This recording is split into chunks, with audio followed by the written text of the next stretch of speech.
Hello, everyone. This is Andrea. We are joining from the International Fab Talks. It's a moment of joy to have different people join the platform and share the journey with us. Some of them create a lot of awareness, which is really, really required. Some of them share their experiences, and some of them just spend the time and make it much easier for us to understand life. On the International Fab Talks, we've had several guests sharing their journey. And today we have a very young guest joining us all the way from Amchi, Mumbai, Maharashtra, India. I love Mumbai because it's a beautiful city and it accommodates one and all. And it's a cosmopolitan city, if I'm not mistaken. My dear friends, today is a very important day. We're going to discuss on a very important topic. And we have a lovely guest. As I earlier mentioned, she's a young girl joining us all the way from Mumbai. Our guest now, she's here with us. She's none other than Krista Johnson. She's a budding psychologist and she loves to connect with young minds. She loved people to connect and understand the importance of mental health. She's been taking several sessions across Mumbai and I guess pan India. If you are connected online, you just can connect with the entire world, right? And spread the message and create awareness. That's what Krista Johnson is doing. And we are lucky to have her here. She has agreed to share her time to create awareness on the topic suicides in school and college campuses. Why is it this? Why is it happening so? When I was in school or in college, I never ever thought of committing suicide for a single day. But why do others have this in mind? That's the question. So let's discuss with none other than Krista Johnson. Hello, Krista, and welcome to the session. Thank you so much for being here. Thank you for having me. Thank you, Krista. That's really nice. You accepted the invitation and you agreed to talk on this topic. Thank you so much. God bless you. You're doing justice to your existence on this earth when you create awareness for people who don't know how to deal with the situation. Krista, before we begin the journey, I'd love you to share something about yourself and then we begin the journey of creating awareness. Sure. So, um, greetings and regards to all the listeners over here. So, I'm Krista Johnson, a recent graduate of BSc Clinical Psychology Honors from Amity University, Mumbai. Right now, I'm exploring the gap year. I am yet to decide what postgraduate degree, where, when, and how. So, I'm exploring this time period to volunteer, to work in research projects, and to write certain book chapters. Now that I've come across this opportunity, I'm going to make full use of it. Thank you.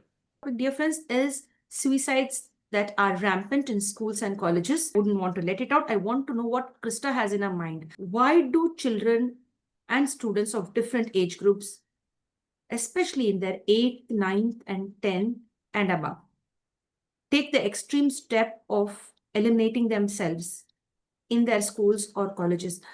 We've heard children jumping off the floor or hanging themselves in the hostel room or classroom, etc. Over to you to discuss and begin the session with regard to suicides in schools and colleges. All right. Thank you. Thank you so much, International Fab Talks. Now, before we begin, I would like to first of all convey my regards to the host over here, to accepting me to be here. Okay. Now, I'm not going to only talk about this topic that we have chosen for the day, suicide in schools and colleges, as a graduate in clinical psychology, but as a young adult who has seen, heard, and perhaps even felt the silent struggles that are present behind the smiling and sometimes giggling faces in schools, corridors, and even college canteens. Now, before I even begin anything, I would like you all to imagine the scenario. You're walking into a classroom and you pass the door, okay? And then in front of you, you see that it's filled with students. And what kind of students? That's what we need to concentrate on. So some of them are laughing. Okay, they're laughing with their friends. Okay, they're cracking jokes, they're giggling.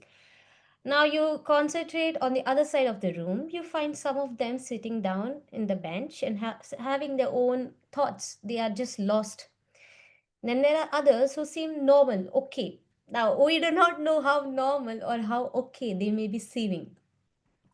But statistically speaking, at least one of them might be thinking about ending their life. That's that's the sad reality. Now, if I told you that one of the silent pandemics in our classroom is not the failing grades, is not the ever present diseases or sickness, but the fading hope. How do you feel about this when you listen? Something to ponder on, eh? Then, behind those quirky personalities that you see in your classrooms, okay, and behaviors that we find between our peers and classmates, okay, we should also acknowledge the battles that are brutal for them. And that is something we tend to miss. Okay, our vision tends to miss out. And this battle sometimes end very tragically. Now, today we are not going to speak about suicide in schools and colleges because it's a very buzzful topic, but because it is necessary. It's not about the data, it's not about the voices, it's not about the statistics, but it's about the voices that get silenced very soon, too quickly, and those that are fighting to be heard. We will explore on this topic with research studies, case histories, okay, evidence-based strategies to not only understand but also to humanize the crisis, and more importantly, talk about what we as individuals can do. So before I start with this, there are like 10 sections that I have divided this topic in. All very quickly, I'll try to wrap up and wind up within the allotted time that is given to me. So Section 1 is going to deal about understanding suicide in youth, the scope of the crisis. What is happening? How bad can it be? That's the question that we need to think about. How bad is it really? Okay, on a global rating scale, suicide is on the fourth leading cause of death among young adults, okay, or maybe people who are aged between 15 to 29 years old. This is according to WHO 2021 report. Now when we shift our lens, okay, when we shift from global to our schools, okay, our university environments, the statistics do not change. They remain as grim, and it is not more concentrated. It's in fact more concentrated. Okay, now for instance, if we take our own country, okay, our mother country, India, okay, in the year 2020 alone, okay, the National Crime Records Bureau reported that over 13,000 students committed suicide, okay, and this occurred within a single year. To put it in simple terms, that is, one student is dying by suicide every 40 minutes. Let me let that information sink for a moment there. So, there is one student dying by suicide every 40 minutes. And these aren't just numbers, friends, listeners. These aren't just numbers or data. They are our classmates, our roommates, our lab partners, artists, coders, dancers, musicians, educators, future politicians, who knows? Some probably the ones who had the widest smiles. So, why is this happening? Adolescence and early adulthood are periods wherein massive neurological, psychological, and social transition occurs. And during the stage, the brain is developing, especially the prefrontal cortex, which is very important and responsible for impulse control and emotional regulations. So if it is like giving someone a car with a very powerful engine, like emotions, let's consider the engine to be emotions, but with weak brakes. Adolescents are, you can metaphorically interchange adolescents in that uh, aspect. Now, to layer on top all the aforementioned, the following, okay, like I had mentioned earlier, like neurological, psychological, social environments, there's other things to add on. There's academic stress, oh, academic stress, and there's family expectations, there's relationship turmoil, there's identity confusion, in some cases, substance abuse and unresolved trauma. And you get in all of this together, you get a barrel of gunpowder full of vulnerability. Now studies like this by I like to share a research study by Mortier et al. 2018, published in the Depression and Anxiety, okay, journal, found that 1 in 5 university students worldwide experience suicidal thoughts, ideations during their course period, during the study period. Imagine the parents are sending, okay, forget about parents, we ourselves, okay, when we just finished our high school, our junior college, we are so excited about going to university. Oh, we are going to be finally adults. And when you go into university, there's so many other changes that you're facing. You are going through tremendous amount of changes, and thereby there's a lot of things that even you don't know you're going through. And due to this, you might even have some sort of suicidal thoughts, ideations you might also not be aware of. All of this within the span of 3 to 4 years during the course period. And this data is only of the students. I Let me repeat. According to this research study, the data is only of the students, okay, who openly admitted that they have such thoughts and ideations. Imagine the numbers which remain unspoken. There is one question that you should think of right now at this juncture. What are the hints then? How do we figure out if one person is suicidal? Now you do not see a person saying outrightly, I'm suicidal. Like, there are cases who do say that, but oftentimes the hints are very, very subtle. For example, it could be a drop in your grades, or a drop in your friends' grades, okay, withdrawal from engaging too much with the friends, sudden irritability, okay, strangely timed thank you text. A person who texts you, thank you for being such a good friend at 3 a.m. in the night, it's worrisome. You should look into that person and see if they're feeling all right. These are the signs and hints that are easy to miss if we do not know what is it that we are looking for. I would like to take a moment to share a story, a very deeply researched one. So, the New Yorker titled A Mysterious Suicide Cluster, published in the year 2021, covered a very haunting series of suicides among high achieving students at Stanford University. Stanford University, the prestigious Ivy University. Now, these students were excellent, brilliant. They mark all the external markers of being high achievers. But what about them? What about their internal selves? That's the question, right?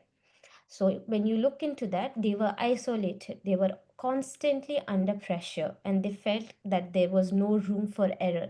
And if I were to talk about this, and if we were to correlate with Indian system, I would say NEET, right?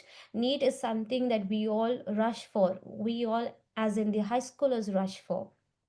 And a very prestigious exam. Once you get into it, your seat in government college is reserved, and you have to pay less fee. Thereby, you will be in a good situation. Financial net is safe. But what about those who are not able to make it? What about those people who are not able to do it? For them, for the children, for the adolescents, the examination or the NEET period is like do or die. So they'd have no room for error because they have family expectations on them. They have academic stress. Okay, they have so many things that are going on. Like I had mentioned earlier, few things. Okay, now this article, okay, highlights about the culture of perfectionism and the fear of vulnerability. And it highlights how these two can be silent killers in elite academic spaces. So IIT, for us, IITs are the ones. Okay, we often wear stress as a badge of honor, when in reality it's a wound in disguise. Why wear stress as a badge of honor? When you are stressed, you need to be open enough to say that you're stressed. Why think of it as something that you need to be proud of? No, you're going to burn out yourself. You're going to burn yourself pretty quickly, and thereby there won't be productiveness when you do your next work, your next task. It's going to turn into a wound with passage of time. What makes this even more difficult is this topic is a stigma in our society. In Indian society, suicide is a stigma. How? I'll tell you. For example, if you are at your home and your family is discussing something, okay, saying that a 16, 15-year old, regardless of gender, I'll let you all choose the gender, whatever it is, dies of suicide, and you're in the room, your parents do not disclose why they died of suicide. They disclose how they died of suicide. Thereby, it's always a hush hush topic. We do not openly speak. We do not openly accept that we have suicidal rates in our country. We do not openly express that our children need mental health help. We do not openly express that our children are also facing certain sorts of traumas, certain sorts of stress. Okay, we do not openly express. Neither we let our children go and explore those options, and that's a saddening part, because our country is made up of multitudes of adolescents, and ours is the youngest country. So we have more young people than the older generation. Thereby, it is important to know how to make use of this professional helps that are available. So in many cultures, mental health is treated as a personal weakness. So if you say, if you host or I go and tell our families that, uh, I am very I'm feeling anxious, okay, I do not know how to talk when I'm in public, your family members will be like, how come? We put you through so much so many different courses, okay, we have put you in the best and best of schools and colleges, how are you still saying this? Okay, they guilt trap you. They make you feel that this particular thing is a weakness, not like something that can be prevented, something that can be cured, and something that needs to be discussed. And suicide, often silenced and ashamed of. The silence does not prevent suicide, and it in fact prevents conversations, having a face to face conversations. And these conversations, let me tell you very clearly, are where healing begins once it happens. So, in order to tackle meaningfully, one must acknowledge that suicide in youth is not rare, definitely not random, and it's certainly not shameful to talk about. It's a public health issue, a systematic issue, and importantly, a very preventable issue. So, this is the gist of what suicide is like. What is it? How bad is it? Why is it happening? And in section 1, I tried to put it all together. So I'll be moving on to section 2. Now, I've been trying to give you the context and background about suicides in colleges and schools, right? So, you need to, if you were with me and you were in the flow of the conversation, you would think, what could be the root causes? What are the risk factors? Now, we will be exploring in section 2 the whys. What you will be doing, I'll give you two options. Option A, would you try to fix the plant, or like so that it gives you flower? Or option B, would you try to adjust the room temperatures, the amount of water you water, the sunlight exposure, etc.? What you would be doing, host? Yeah, I would like to put it in the right way, like give it the best environment for it to grow. I mean, sufficient of That's it. water. Exactly, exactly. All right, you got the point, host. So, I'm pretty sure Alexander Den Hager would be definitely proud of your answer, because it's his saying. It's his exact saying. Or maybe not the exact saying, but a gist of it. Not word by word. I did not put it word by word, but that's the gist. So when we hear of suicide, that might, so it's what I'm trying to say is, you need to make sure the environment is changed. You need to make sure that there is changes in the environment, not in the person. You cannot force a person to change. The environment, definitely. So when you hear about suicide that might have happened in our schools or campuses, we tend to know how the child died. Or maybe certain details, like from a 33rd floor the kid just leaped off, and then he committed suicide. Or you can also say certain, the details, like he overdosed using diabetic pills, something like, we just know the details, we do not know the whys. Okay, we just know the house. We know the house. Why? We all are curious cats, and that's how we are wired. But we fail to ask a very important question, that is why. Now let me clear something up. Suicide is not caused by a singular factor. In fact, it is often the culmination of multiple factors like psychological, environmental, social, even culture. Culture plays a great role. Okay, of all of these interacting together in a very deeply painful and personal ways. So, to begin from a psychological lens, okay, WHO, according to it, up to 90% of individuals who die by suicide are believed to have had a diagnosable mental health condition. Most commonly, they tend to be depression, anxiety disorders, or substance abuse disorders. And this is published in the 2021 report. Depression especially distorts one's ability to hope. And in this case, college students, it does not always look like sadness. Sometimes for them it is irritability, sometimes it's numbness, and sometimes even for perfectionism. A very tragic case, if we were to recall, is of Dr. Lorna Breen, a top emergency physician who died by suicide during the COVID 19 pandemic. She was a very highly competent personal, okay, deeply respected, and yet beneath all of it, she was very exhausted and emotionally overwhelmed. Her story reminds us that high achievers, people who are A plus candidates, okay, they aren't exempt from suffering just because they are A plus people, just because they are straight A students. They also have their own set of suffering. In fact, sometimes their achievements are just a mask. They just mask all this exhaustion, burnout, emotional overwhelming, everything. Now we'll be talking about academic pressure. Now, a very deeply underestimated risk factor in Asian households. Okay, you and me, if we are from an Asian country, okay, it's very easier to understand this concept. Including India, success is often equated with your marks. So if you score 100, oh, you're a successful student. Oh, you're the best. You have good intelligence. Okay, your IQ is good and stuff like that. Your success is graded with your grades. It's graded like that. Okay. Now, students often internalize the belief. Because of this, students internalize the belief saying that if I fail, I am a failure. Not like if I fail, I have another chance to do.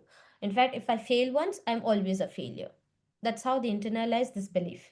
A 2022 study published in the Indian Journal of Psychiatry showed that nearly 71% of college students reported overwhelming stress tied to performance expectations both from family and self. And when you add add in the shame surrounding failure, the isolation begins to set in. Then comes the great social factor, that is um, bullying and cyberbullying. It's not always loud. Not every bullying is very loud and clear right out there. Sometimes it's silent, sometimes you're excluded, sometimes it's subtle humiliation. LGBTQ plus students are particularly very vulnerable community in such scenarios. In fact, studies from the Trevor Project in the year 2023 published revealed that more than 40% of LGBTQ plus youth seriously considered suicide in the past year, often due to bullying and a lack of acceptance and fear of being an outcast forever. And then comes the last factor, might I add, not the last, the second last, a social disconnection. Ironically, we are the most connected generation in terms of devices, okay? We are so connected. We have emails, we have Instagrams, we have Snapchats, we have Facebook, we have whatnot, WhatsApp. We are very connected generation in terms of device, yet possibly the most disconnected generation emotionally. Many students don't have someone they feel okay very close to, whom they can open up.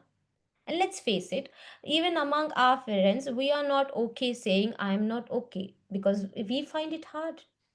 An eye opening longitudinal study from Harvard known the Grant study, found that the quality of social relationship was the most important factor or predictor for a long-term mental well-being. Not intelligence, friends, it's not intelligence, it's not money, it's not no connection, but the quality of your social relationships.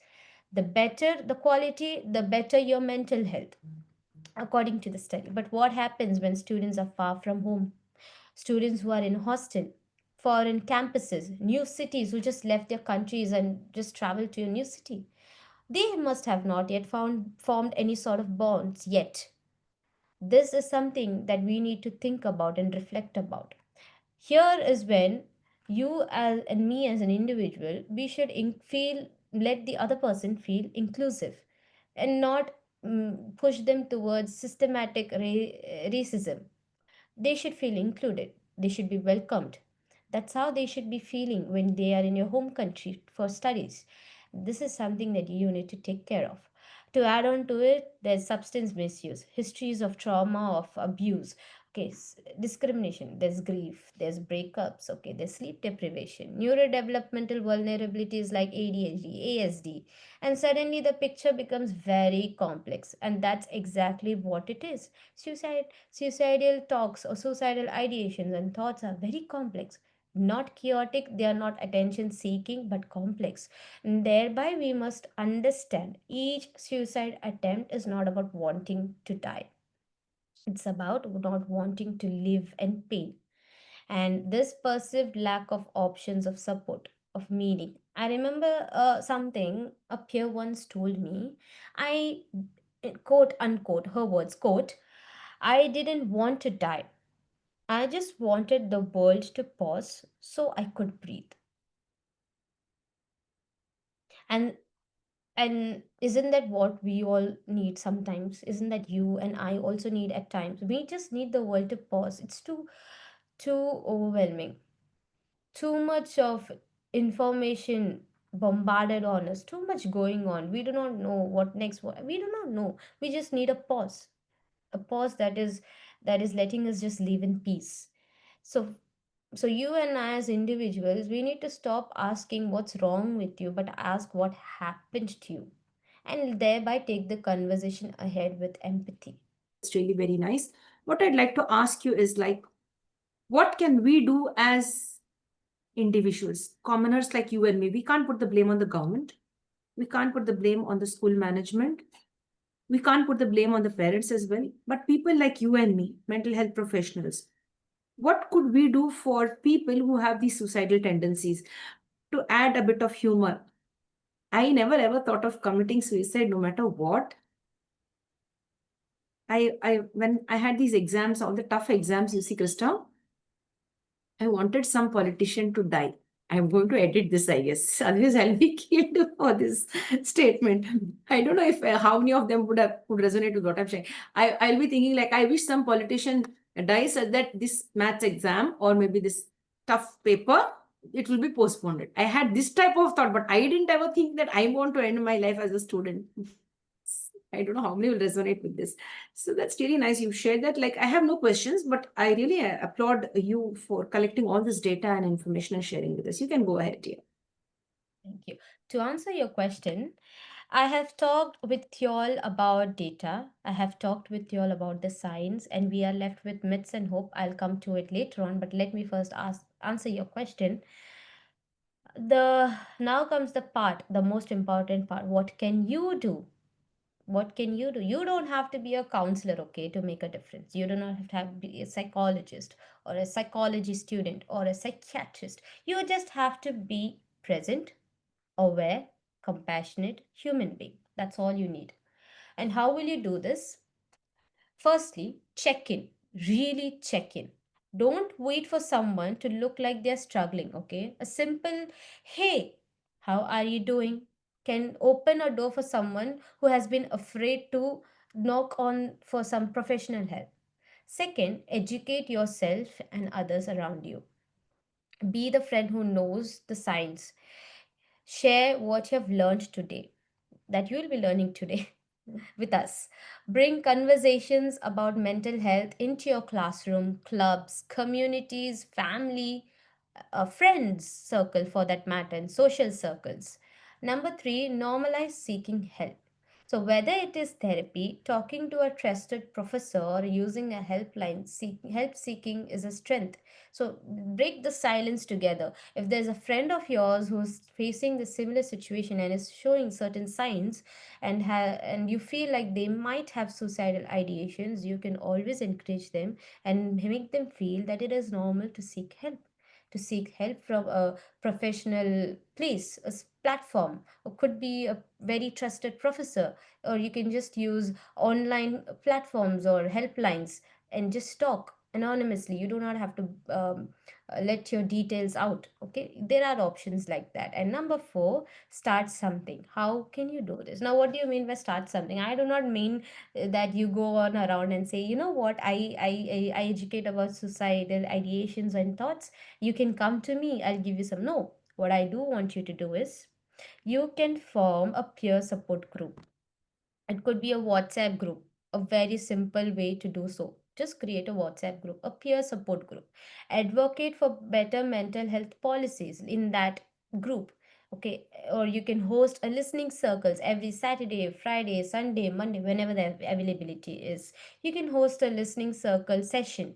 Or simply you can be someone others know that if they turn to, they do not have to feel ashamed of themselves, and they can just be themselves in front of you. This is all that you have to do on an individual level. I hope I've answered the question. And hence, I'd like to move forward. I would like to talk about section 3, that is, what I just answered is actually section 10, the last section. So I will be skipping that later on. I'll now do section 3, which is understanding and exploring. No, I want to. Okay, section 3 is about what happens in the mind, the psychology of suicide. So there are one, two, three, four. Okay, there are four theories. Okay, the first one is the role of psychological pain. A framework was put forth by a psychologist named Edwin Schneidman, and his concept was psych-ache.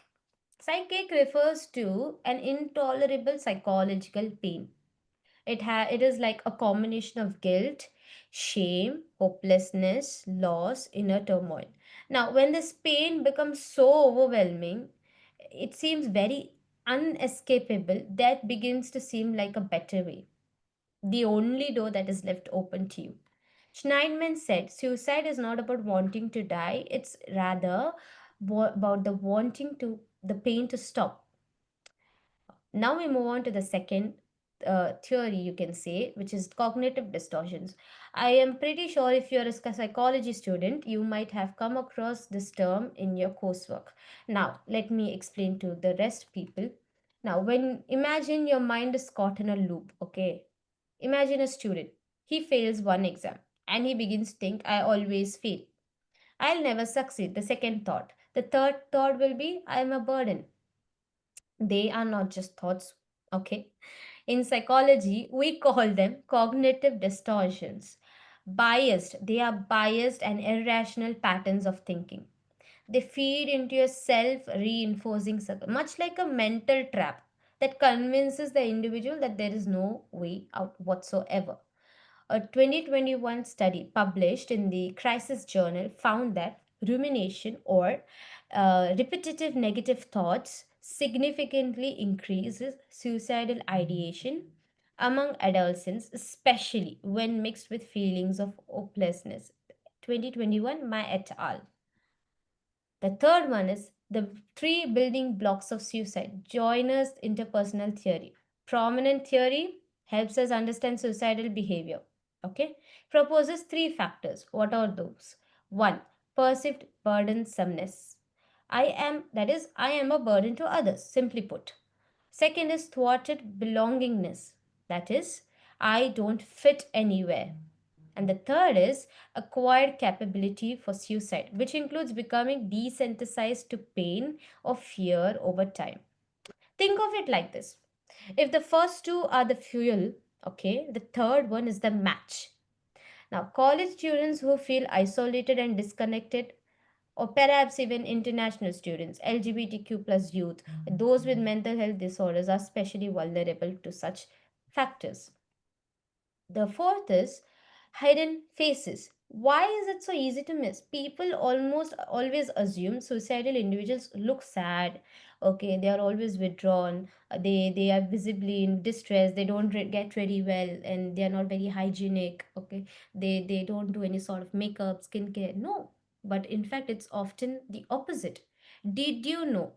Many people who appear to be very cheerful, peaceful, right before an attempt, there are people who are always cheerful and peaceful right when they are going to attempt for suicide.